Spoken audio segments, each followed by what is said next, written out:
Twitter, a hotbed of emotionally incontinent, spectrum-dwelling basement wankers, attacking each other with ideological word salad in the hope of destroying each other's already fairly worthless lives.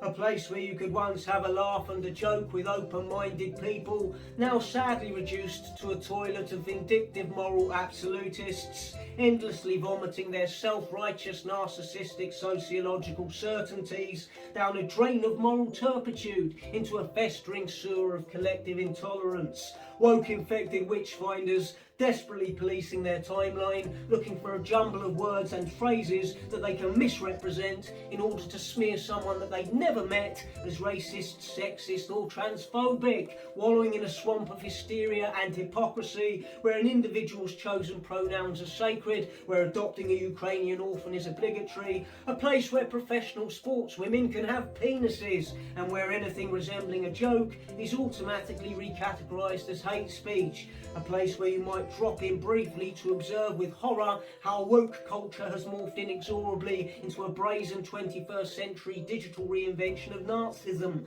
and then log off again very quickly before you absorb so much of its psychological poison that you end up having to pay for therapy. A place where individuals embittered by their own total inadequacy and failing existence try to derail the lives of people who've managed to achieve some degree of success for themselves. A platform that breeds and nurtures malice and duplicity and rewards its very worst offenders with blue tick verification.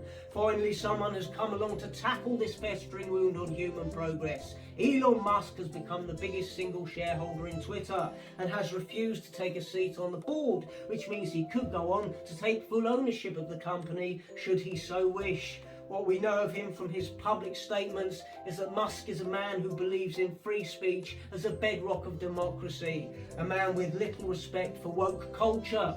There is no question that allowing him to become the main shareholder in the organisation was an entirely money-driven decision for Twitter, given that it grossly underperforms financially in comparison to its main competitors. But for Elon Musk, this seems less like a business move and more like benevolence. What could be more philanthropic than using his money to take over Twitter, take it apart and rebuild it as a genuine platform for free speech, human interaction, shared experience, fun and laughter, a place where users can actually be trusted not to smear each other's reputations, damage their livelihoods, threaten their families and wish cancer upon them. There is no doubt that the great divisions that exist in the Western world currently have been caused to a huge degree by years of toxic behaviour on social media, particularly on Twitter. And it also seems clear that this division presents itself as a great weakness to the dictators of this world like Vladimir Putin, who see it as a green light to invade other countries.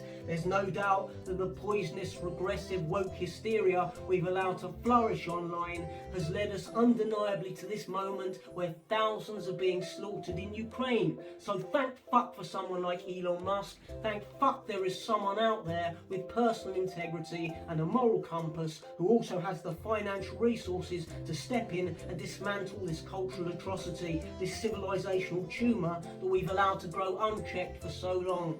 Fuck you, Twitter. Your time is up.